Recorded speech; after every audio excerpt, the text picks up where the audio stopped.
नेहा वही तो तरीका बताना चाहती हूँ बेटा। आ जाओ। हम लोग आज एक-एक वर्ड देखेंगे और उससे रिलेटेड देखेंगे कि कैसे सेंटेंस में उसका मीनिंग चेंज होता है और उसका इस्तेमाल करते हैं। देखो, मीन्स का मतलब क्या-क्या होता है? सबसे पहले आओ, अगर हम इसको वर्ब के रूप में देखें, तो मीन का मतलब जैसे मेरा मतलब है। मीन, मेंट, मेंट, सेकंड फॉर्म और थर्ड फॉर्म और एस-ई-एस फॉर्म में मीन्स लगता है, इसका मतलब हुआ कि मेरा अर्थ है। ठीक है? नेक्स्ट आओ, इसका मीनिंग निकलता है मीनिंग, इसका अर्थ निकलता है मीनिंग।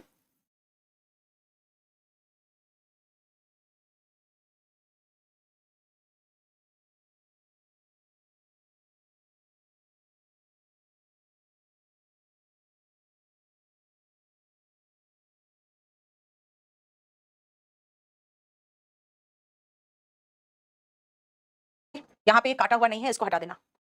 इसका मतलब है अर्थ है। नाउन के रूप में इसका मतलब है कोई चीज का मिडिल पॉइंट। और एक अगर मीन्स वर्ड याद रखोगे ना, मीन्स, मीन्स का मतलब होता है बेटा हमेशा रिसोर्सेस। और मीन्स के सेंस में ये हमेशा आएगा प्लूरल फॉर्म में, याद रखना हमेशा प्लूरल फॉर्म में आएगा। अगर हम एडजेक्टिव की बात करेंगे कि एडजेक्टिव में इसका मीनिंग क्या है, तो इसका मतलब सेल्फिश होता है, जो किसी के साथ इनजस्टिस कर रहा है वो होता है। चलो आपको मैं एग्जाम्पल दिखाती हूँ, जरा एग्जाम्पल देखना। Money is a means not an and. इसका मतलब है कि जो पैसा है ना, एक साधन है, संसाधन है, ये एंड नहीं है। क्योंकि देखो एंड का मतलब क्या हुआ, देखो आपको खाना चाहिए, आपके पास पैसा है, उसे खाना नहीं खरीद सकते हो तो उसका कोई फायदा नहीं है ना। तो मनी एक संसाधन है, वो एंड नहीं है। उसके बाद आपको खाना चाहिए तो खाना आपका एंड है, आपको कपड़ा चाहिए वो एंड है, आपको एक मकान चाहिए वो एंड है। मतलब money is a means to an end, यानी कोई चीज प्राप्त करने का मनी क्या है, जरिया है, यानी रिसोर्सेस है। I mean to say that, देखो यहाँ पे वर्ब के रूप में मेरा मतलब है कि it is not feasible. Feasible का मतलब होता है जो पॉसिबल हो, जो प्रैक्टिकल हो, यानी ये करना पॉसिबल नहीं है, आप कहना चाह रहे हो। आई मीन टू से मेरा अर्थ ये है। हाउ मीन ऑफ यू, देखो यहाँ पे ये एडजेक्टिव है। तुम कितने गंदे हो, जैसे कहते हैं ना, तुम कितना संकीर्ण सेल्फिश हो, संकीर्ण दिमाग वाले हो। अब mathematics teacher taught us mean, mode and median. Chapter का नाम है ना एक, मीन, मोड एंड मीडियन। वहां पे मीन का मतलब जो मिडिल पॉइंट होता है या मिडिल जो होता है ना, वो निकालते हो।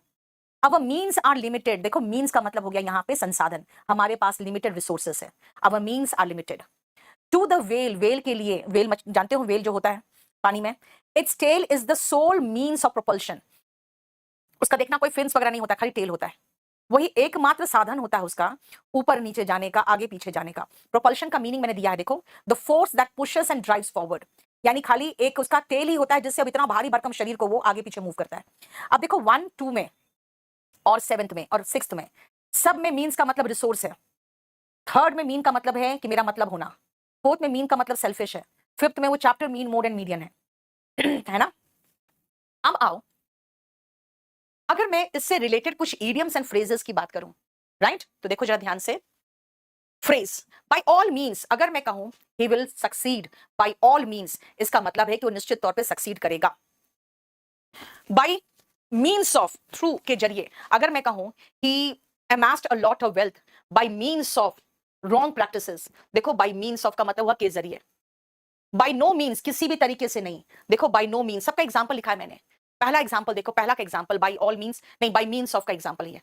He amassed a lot of wealth by means of sharp practices। बेटा sharp practices का मतलब होता है गलत तरीका।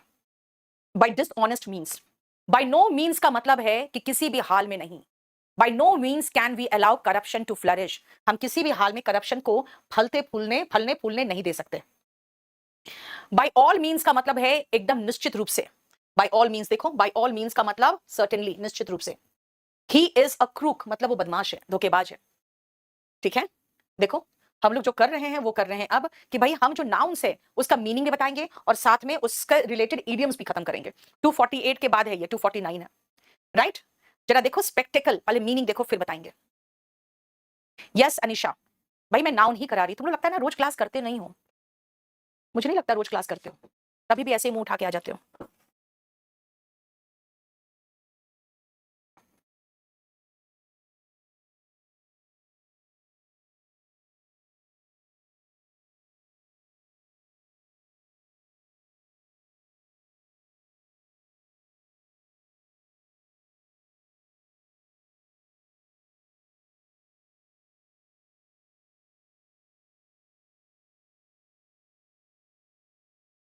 क्लास निखिल अभी स्टार्ट किया मैंने।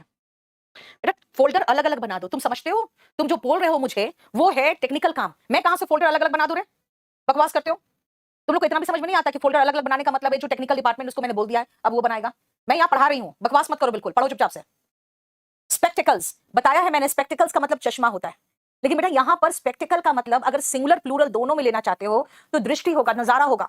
देखो इसका मतलब नजारा दिया है, सिंगुलर एक है तो स्पेक्टिकल और प्लूरल है तो स्पेक्टिकल्स। ग्लासेस के रूप में, चश्मा के रूप में, यह हमेशा प्लूरल होता है। देखो ध्यान से, सनसेट इज एन एन्चैंटिंग स्पेक्टिकल। बेटा एन्चैंटिंग का मतलब होता है मंत्रमुग्ध करने वाला, बहुत ही अट्रैक्टिव। जब सनसेट होता है ना, एक बहुत बढ़िया नजारा दिखता है आपको।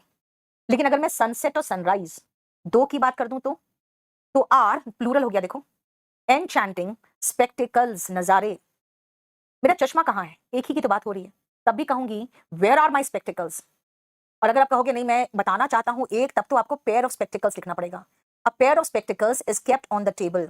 जो भी ऐसा होता है जिसमें दो पोर्शन होते हैं, ठीक है ना, अगर दो पोर्शन होते हैं तो उसके लिए हम वर्ड यूज करते हैं क्या, pair. A pair of spectacles. देखो क्लियर हो क्या? ग्लास में आओ।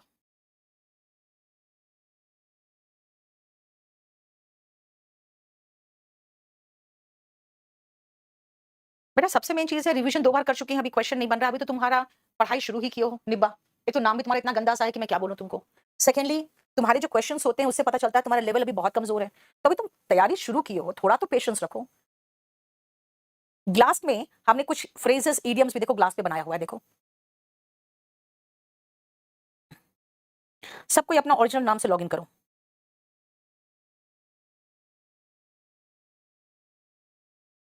चलो जल्दी जल्दी देखो। देखो ग्लास में सबसे पहले एक तो ग्लास मटेरियल जो होता है, जिससे देखते हो ग्लास, शीशा का जो खिड़की का शीशा है ना, दरवाजे का शीशा है, वो मटेरियल जो है वो ग्लास है। ये अनकाउंटेबल नाउन है। जिसमें आप पानी पीते हो जो कंटेनर होता है उसको भी ग्लास एंड ग्लासेस बोलते हैं। लेकिन अगर स्पेक्टिकल्स यानी चश्मा की बात करोगे बेटा तो उसमें दो पार्ट होता है, उसको हम लोग ग्लासेस बोलेंगे, जैसे सन ग्लासेस, पढ़ने वाला जो चश्मा होता है रीडिंग ग्लासेस। क्योंकि स्पेक्टिकल्स प्लूरल होता है तो ग्लासेस भी प्लूरल होगा। The building is made of glass, where are my reading glasses, मेरा चश्मा कहाँ है। 1 glass of water and 2 glasses of water. देखो एक ग्लास पानी, 1 ग्लास ऑफ वाटर, दो है तो 2 ग्लासेस ऑफ वाटर, ठीक है। और अगर मटेरियल की बात कर रहे हैं तो 1 में देखो, चश्मा की बात कर रहे हो तो देखो ग्लासेस लिखा है और आर लगाया है। द ग्लास विंडो पेन्स गलत हो गया बेटा, ग्लास वर्ड हटाना पड़ेगा। क्यों? क्योंकि पेन्स का मतलब देखो जरा ब्रैकेट में क्या लिखा हुआ है। पेन का अर्थ है PANE है, PAIN नहीं है। Pane means glass covering of doors and windows. इसलिए जब पेन का मतलब ही ग्लास कवरिंग, तो ग्लास पेन कुछ ज्यादा नहीं हो गया जितना जरूरी है बेटा, ग्लास वर्ड हटाना पड़ेगा। क्यों? क्योंकि पेन्स का मतलब देखो जरा ब्रैकेट में क्या लिखा हुआ है। पेन का अर्थ है PANE है, PAIN नहीं है। Pane means glass covering of doors and windows. इसलिए जब पेन का मतलब ही ग्लास कवरिंग, तो ग्लास पेन कुछ ज्यादा नहीं हो गया जितना जरूरी था उससे ज्यादा, ग्लास पेन सुपरफ्लुअस होगा। देखो look through rose coloured glasses. जब आप रोज कलर्ड ग्लासेस से देखते हो तो सब कुछ आपको लाल लाल दिखता है। इसका मतलब सब कुछ बहुत अच्छा अच्छा सा दिखता है ना। जैसे कई लोग होते हैं ना बहुत जल्दी सब पर विश्वास कर लेते हैं क्योंकि उनको लगता है भाई जो उसने बोला है वो सच ही बोला होगा, है ना। इसका मतलब है वेरी ऑप्टिमिस्टिक एटीट्यूड। जितना ऑप्टिमिस्टिक होना नहीं चाहिए उतना optimistic attitude. To have very cheerful and optimistic attitude, कुछ ज्यादा आशावादी होना। देखो people who live in glass houses should not throw stones, मतलब जो लोग खुद ग्लास के घर में रहते हैं उनको दूसरों पर पत्थर नहीं फेंकना चाहिए। यानी कि जो कमी, जो वीकनेस आप में है वो सेम दूसरा में हो तो आप पंगा मत लो। हो सकता है अगर आप पंगा लोगे आप में भी वही प्रॉब्लम है तो आप पर भी वही हमला हो सकता है ना। To be prone to same type of problem, जो है शीशे के घर में रहने वाले दूसरों पर पत्थर नहीं फेंकते हैं। See the glass half empty और see the glass half full. अगर आप कहते हो यार ग्लास तो आधा खाली है, इसका मतलब है कि आप निराशावादी हो, आप निराशाजनक तरीके से लाइफ को देखते हो। And C the glass half full का मतलब है कि आप आशावादी हो। अंकित मेरे बेटा, मेरे पास सिर्फ 2 आंखें जो एक तरफ देखता है। अगर मैं उधर सीधा देख रही हूं ना तो मुझे सिर्फ इधर दिखेगा, आपके वाहियात क्वेश्चंस नहीं दिखते क्योंकि आप लोगों का जो क्वेश्चन हो मेरे से रिलेटेड ही नहीं है। लैपटॉप वर्जन वाला ऐप नहीं है आशुतोष। ये मैं आपको बताऊं, मैं पढ़ाने की, अगर मैं टीचर नहीं होती ना तो बैठ के टेक्निकल काम कर रही होती। 2 ग्लासेस ऑफ मिल्क, मौसम। आप अगर 2 ग्लास ले लोगे तो 2 ग्लासेस होंगे ना मिल्क के, है ना। और एक ग्लास मिल्क तो 1 ग्लास ऑफ मिल्क कहोगे, अ ग्लास ऑफ मिल्क करोगे। प्रोन का मतलब होता है बेटा संभावना होना, यानी अगर मैं कहूं प्रोन टू इंजरी यानी चोट लगने लग सकता है। अभिषेक मैंने कहा था कंफ्यूजिंग नाउन कराऊंगी, ठीक है, कंफ्यूजिंग एडजेक्टिव आपका क्लास था वो बाद में कराएंगे। आ जाओ क्लॉथ, ये देखो हो गया, समझ में आ गया। अगर आप कहते हो ग्लास आधा तो भरा हुआ है, इसका मतलब आशावादी हो, ठीक है। आ जाओ क्लॉथ, जरा इसको पढ़ो एक बार।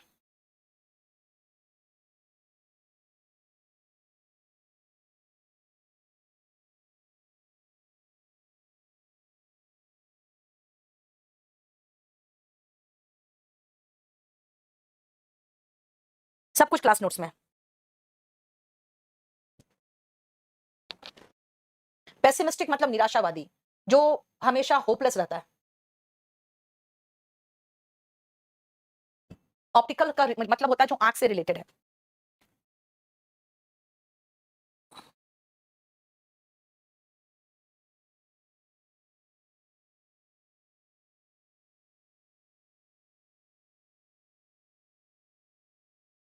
चलो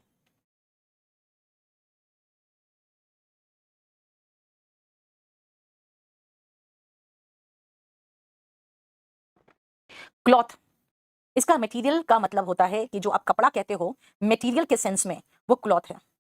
एक कपड़े का टुकड़ा क्लॉथ, और उसी का प्लूरल क्लॉथ्स, देखो। लेकिन जब आप उसको सिलवा लेते हो ना तो क्लोथ्स बन जाता है, और वर्ब के रूप में क्लोथ हो जाता है, CLOTHE, क्लोथ। आई ड्रेस्ड माई सन इन न्यू क्लोथ्स, मैंने अपने बेटे को ड्रेसअप किया क्या, नए कपड़ों में। बेटा सिले सिलाई जो कपड़े होते हैं क्लोथ्स होता है। The dress is made of cotton cloth, देखो कॉटन का बना हुआ कपड़ा, कपड़ा के सेंस में cloth. Keep those clothes on the kitchen rack, देखते हो रसोई में कपड़ा होता है, तो एक कपड़ा है तो क्लॉथ होगा, और अगर 2-3 कपड़े रखे हुए हैं वहां पे तो कपड़े का वो टुकड़ा होता है ना, क्लॉथ्स हो गया। He earns enough to feed and clothe his family, वो इतना कमा लेता है कि खिला सके और कपड़े पहना सके। देखो क्लोथ का मतलब पहनाना हुआ, खिलाना और पहनाना। समझ में आया इसको। नेक्स्ट आओ, out of the whole cloth.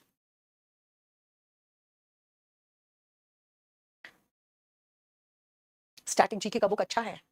Yes Anisha, thank you. Hello composting English से बेटा आपको लिखना आएगा। नेक्स्ट आओ, out of the whole cloth, पहले इसका ध्यान से समझना मीनिंग क्या है। Out of the whole cloth, पहले जमाने में ना एकदम टाइट टाइट ड्रेस बनता था, और कहता था भाई देखो उसका सिलाई इतना बारीक से करता था ना कि दिखता नहीं था।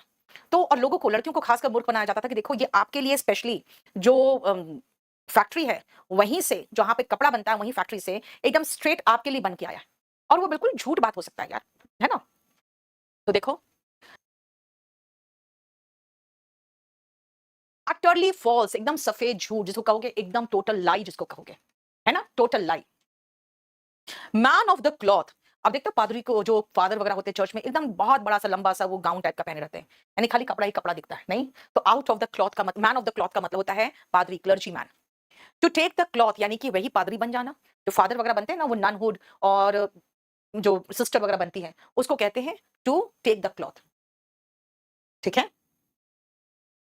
नेक्स्ट आओ, cut from the same cloth, अगर मैं कहूं भाई वो दोनों बिल्कुल एक जैसा कैरेक्टर का है तो मैं कह सकती हूँ they are cut from the same cloth.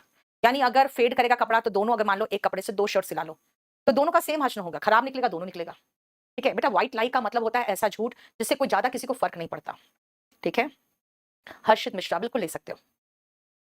Next आओ, क्लॉथ ईयर, बेटा क्लॉथ ईयर का मतलब होता है जो व्यक्ति ज्यादा ठीक से सुन नहीं पाता है, अचानक से कहता है ना क्या क्या बोला, कहते हैं यार he is a cloth year. इसका मतलब है अ ह्यूमरस नेम, मजाक उड़ाता हुआ एक नाम है इसका, किसके लिए, for a person who hasn't heard what has been said, जो हमेशा कहेगा क्या बोला, उसको सुनाई नहीं देता जल्दी, है ना। Cut one's coat according to one's cloth, कहते हैं ना जितना चादर है उतना ही पैर फैलाओ, राइट। इसका मतलब है कि जितना आपकी कमाई है ना उसके अनुसार खर्च करो। Sackcloth and ashes, sackcloth and ashes का मतलब होता है आपको ग्लानी फील हो रहा है कि मैंने जो किया गलत किया है, उसके लिए पश्चाताप होना। तो इसका सिनोनिम आप चाहो तो लिख सकते हो, अगर आपके पास बुक है तो। रिमोर्स हो गया, रिमोर्सफुल कह सकते हो, कॉन्ट्राइट, रूफुल, रिपेंटेंट, है ना, एंड रिग्रेटफुल। ये इतना सिनोनिम है इसका सैक क्लॉथ एंड एशेस का।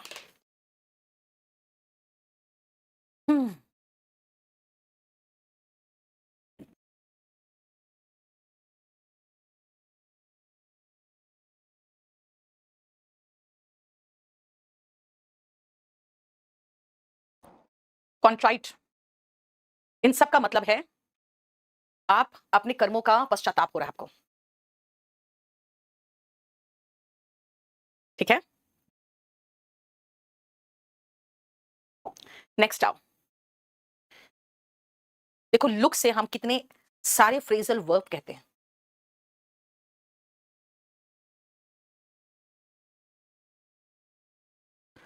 एक बार रीड करो। हाँ, compunction is feeling of guilt. उसमें चाहो तो कंपंक्शन भी लगा सकते थे, COMPUNCTION। तृप्ति चौहान कर सकती हो।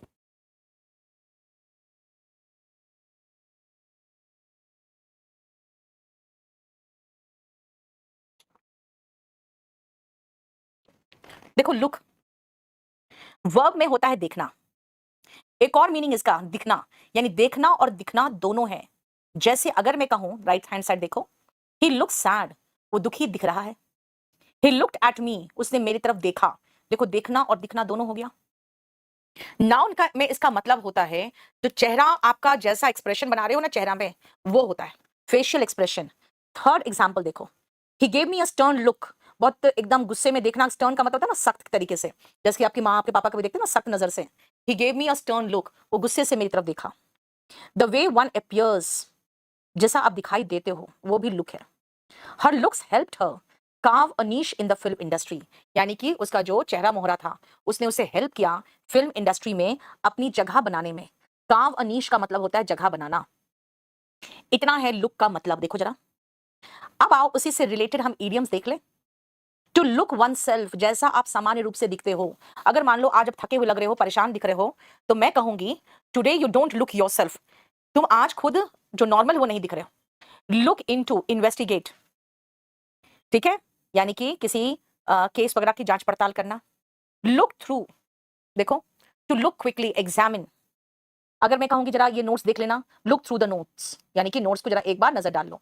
लुक अप, फाइंड इंफॉर्मेशन, जब भी मुझे कोई कंफ्यूजन होता है I look up some authentic site, यानी कि मैं सूचना के लिए कोई ऑथेंटिक साइट ढूंढती हूँ।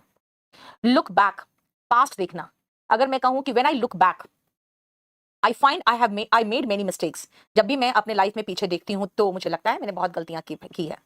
फिर आप कहोगे मैम प्लीज लुक अहेड, मतलब कि आगे का सोचो, भविष्य की तरफ देखो। लुक आफ्टर, देखभाल करना। He looked after his parents, उसने अपने पेरेंट्स की देखभाल की। लुक फॉर, सर्च करना। जैसे मान लो अगर मैं कहूं कि मैं एक सेक्रेटरी खोज रही हूं अपने लिए, मैं कहूंगी I am looking for a secretary. Look forward to, संतुष्टि के साथ, सेटिस्फैक्शन के साथ इंतजार करना। जैसे हर फॉर्मल लेटर में होता है last line, I am looking forward to meeting you, looking forward to meeting you, इसका मतलब मैं आपके इंतजार कर रही हूं कि मैं आपसे कब मिलूं। ठीक है बेटा, क्लास का टाइमिंग चेंज नहीं होगा, आप अपना रिकॉर्डेड वीडियो देख लेना। अब हम एक एक स्टूडेंट के अकॉर्डिंग क्लास टाइम चेंज करेंगे क्या? राहुल, मतलब अननेसेसरी बकवास तुम लोग नहीं करते हो, और फिर जवाब नहीं दो तो कहोगे मैडम ये तो रिकॉर्डेड क्लास चल रहा है। लुक फॉर का मतलब है खोजना। हाँ, I look up to Neetu ma'am for guidance, बिल्कुल सही है। नेक्स्ट आओ, लुक आउट, बी केयरफुल। अगर मैं कहूंगी look out there is a snake there, इसका मतलब है कि ध्यान दो, उधर एक सांप देखा है मैंने, यानी कि सावधान। लुक अप टू, रिस्पेक्ट करना। I look up to my parents, मतलब मैं अपने पेरेंट्स का सम्मान करता हूं। ब्लैंक लुक, चेहरे पे कोई एक्सप्रेशन ही नहीं था, मैं कहूं पता नहीं उसको मैं क्या बोलूं, यहां से blank look on his face. ठीक है, देखो इसका मतलब है उसके चेहरे पे कोई भावना ही नहीं थी। गुड, देखो यहां पे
हो गया, देखो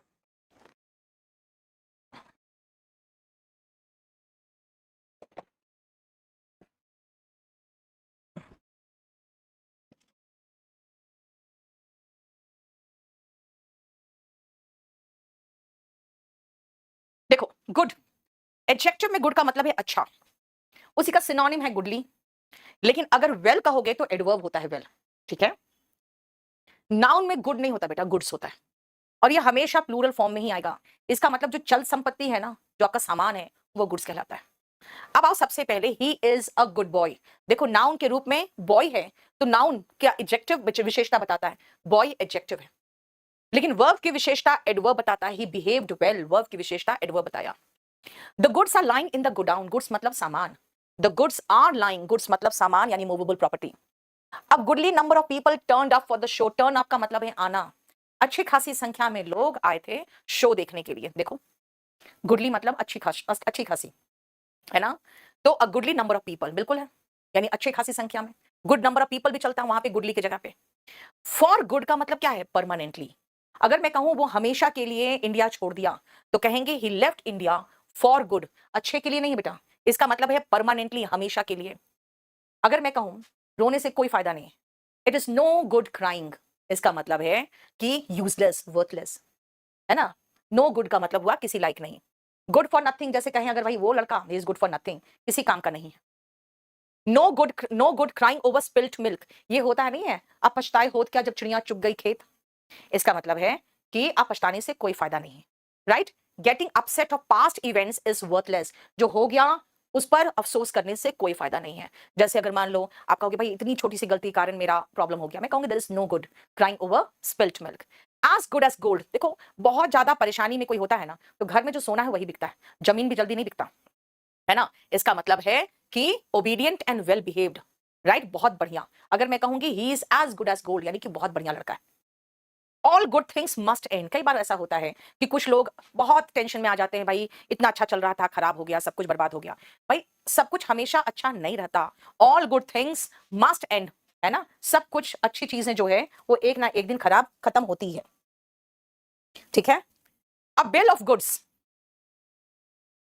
अगर मैं ये कहूंगी भाई जो बताया गया है ना वो सब झूठ बताया गया आपको, है ना। कई बार सरकारें भी ऐसे करती है, गलत बताती है, बयानी देती है, तो मैं क्या कहूं, अ लाई और समथिंग इंटेंशनली मिसरिप्रेजेंटेड, झूठ जो जानबूझकर बोली गई है, यानी कि सरकार का जो क्लेम है ना वो बिल ऑफ गुड्स है।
आप उसको कहोगे गुड एग, जैसे अगर मैं कहूं my students are good eggs, मतलब सब अच्छे हैं, रिलायबल है, भरोसेमंद है, कैरेक्टर के अच्छे हैं, है ना। और अगर मैं किसी को कहूं he is a bad egg, इसका मतलब गंदा आदमी है, ठीक है। देखो कितना आसानी से गुड से रिलेटेड हमने सारा फ्रेजल वर्ब एंड इडियम सब खत्म कर दिया। अब आओ इश्यू पे,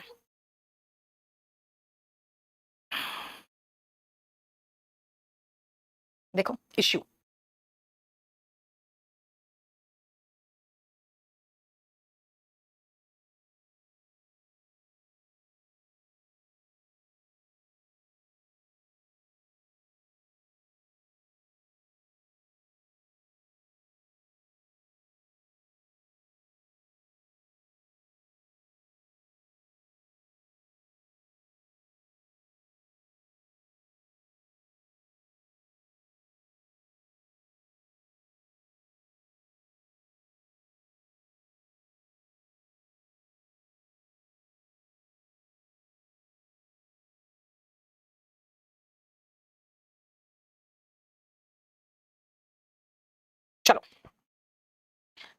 इश्यू का मतलब क्या है बेटा? इश्यू का कई मीनिंग है। सबसे पहला, अगर वर्ब देखोगे तो इसका मतलब जारी करना। जैसे देखे थे कोविड के समय में the government had issued certain guidelines, है ना, वही है इश्यू। देखो he has issued certain guidelines, यानी कि जारी करना। उसके बाद नाउन में इसका मतलब क्या है? अगर कोई किताब, कोई मैगजीन की बात हो रही है बेटा, तो उसका जो प्रत्येक अंक निकलता है वो इश्यू है। जैसे मैगजीन का लेटेस्ट इश्यू आप खरीदते हो, देखो the latest issue of the magazine has come.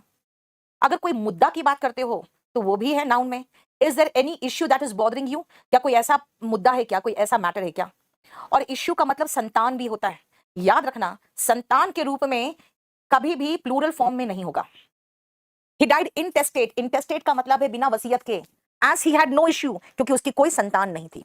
देखो तो इश्यू के सारे मतलब, जितने मतलब निकलते थे, सबका हमने सेंटेंस के साथ आपको समझा दिया। अब आओ उसी के नीचे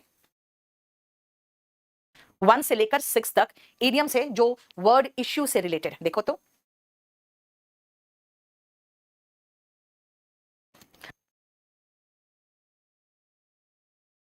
फोर्स द इश्यू, मतलब जबरदस्ती कोई चीज थोपना।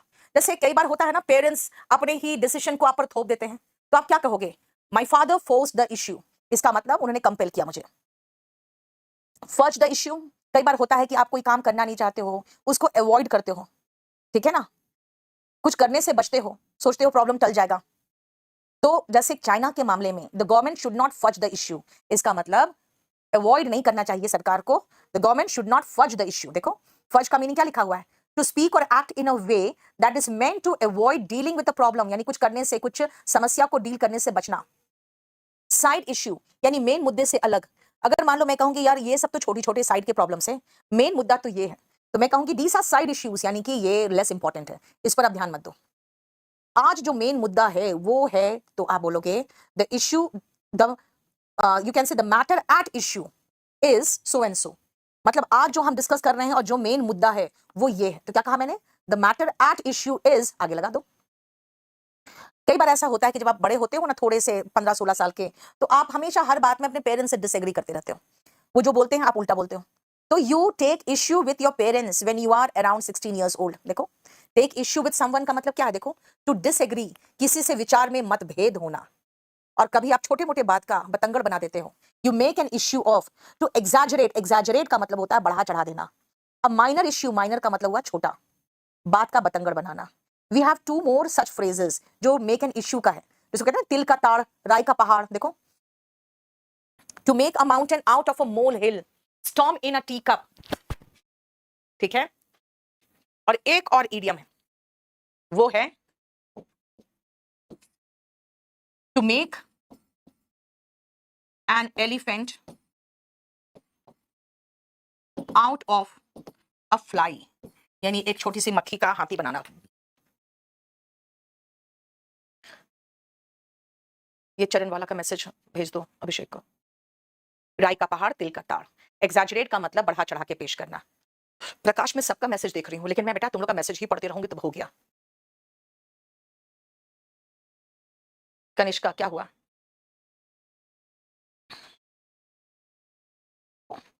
अब आओ नेक्स्ट ब्यूटी देखो, ब्यूटी से रिलेटेड इडियम भी खत्म कर देंगे साथ में ही, वर्ड ही करा रही हूं और साथ साथ मीनिंग भी कराते जा रही हूं। लुक अप का मतलब होता है बेटा सम्मान करना। I look up to my parents, यानी पेरेंट्स का मैं रेस्पेक्ट करता हूं, सम्मान करता हूं।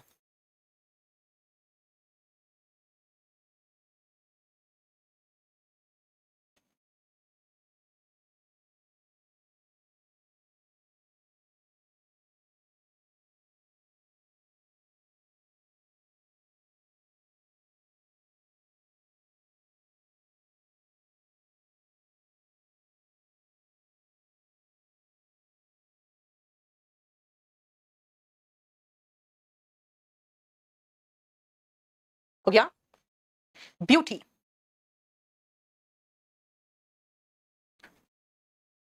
देखो ब्यूटी का बेटा सुंदरता, अगर आप अनकाउंटेबल नाउन जिसकी गिनती नहीं कर सकते उस सेंस में बात करोगे तो ये सुंदरता होगा।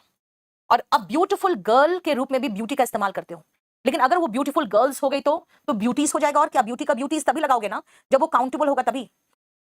अब देखो पहला सेंटेंस में हम सुंदरता की बात कर रहे हैं, the beauty of Kerala is no less than that of Kashmir, यानी केरल उतना ही सुंदर है जितना कश्मीर है, उसकी सुंदरता कहीं से कम नहीं है। देखो यहाँ अनकाउंटेबल नाउन था। The beauty from India defeated the beauties of the other nation, यहाँ पे ब्यूटीफुल गर्ल की बात हो रही है। To bag the Miss India, Miss Universe title, Miss Universe जीत गया, है ना, इंडिया जीत गया। द ब्यूटी यानी कि यहां से एक सुंदरी, ये सुंदरी की बात हो रही है बेटा। The beauties of the other nations, देखो यहाँ पे ब्यूटीफुल गर्ल्स की बात हो रही है। अ थिंग ऑफ ब्यूटी यानी सुंदरता की एक चीज, is a joy for ever, हमेशा के लिए खुशी का कारण बन जाता है। अब इससे रिलेटेड कुछ फ्रेजेस देखो।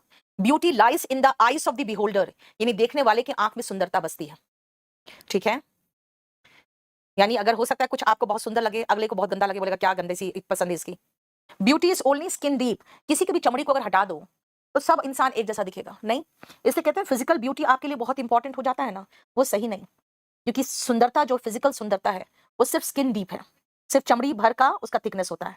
ब्यूटी स्लीप, कई बार होता है जब आप नहीं सोते हो ठीक से तो आप बहुत ही थके हुए और चेहरा बहुत गंदा सा लगता है, बहुत उदास सा लगता है, तो कहते हैं ना गो गेट योर ब्यूटी स्लीप, यानी जाओ जाके सो जाओ, उसके बाद रिफ्रेश्ड और हेल्दी लगोगे, है ना। Sleep that one needs to look refreshed और हेल्दी, सबका हिंदी में भी हमने मीनिंग दिया हुआ है, देखो।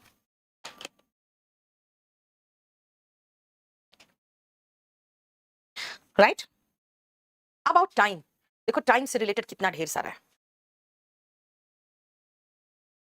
बेटा। केरला सिंगुलर नाउन नहीं, केरला तो केरला एक ही जगह है ही, हम ब्यूटी की बात कर रहे हैं, अनकाउंटेबल नाउन। ठीक है, एमटीएस में सारे के सारे ठीक है इंग्लिश में, वेरी गुड साजिद खान। नितिश, आप जब मैं टाइम देती हूँ उस समय जरा रीडिंग तो कर लो, इतना टाइम देने के बाद भी रीड नहीं करते हो।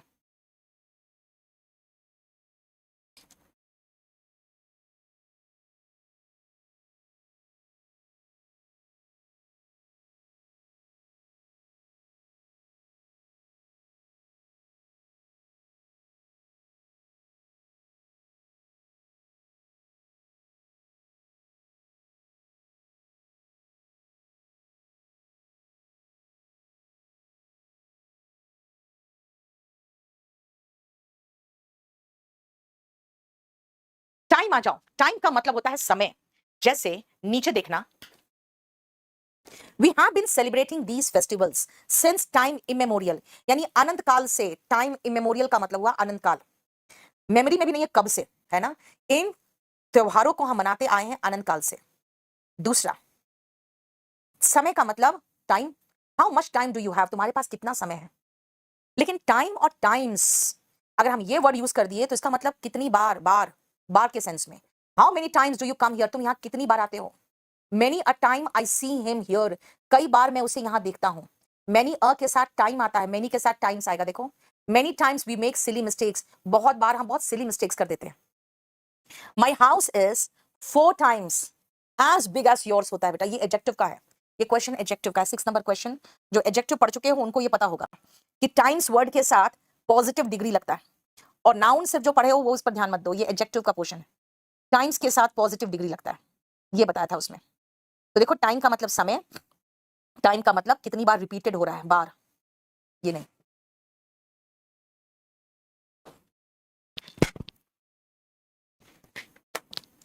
सिली का मतलब है बहुत माइनर से ऐसी गलतियां जो बाय चांस नहीं हो जाती है, सिली मिस्टेक्स कर जाते हो। ठीक है, about idioms and phrases time से रिलेटेड। टाइम्स इमेमोरियल क्यों सही नहीं होगा बेटा, क्योंकि मैं कह रही हूं अनंत काल से, तो काल की बात हो रही हूं, कई बार की बात तो बात ही नहीं कर रही हूं मैं।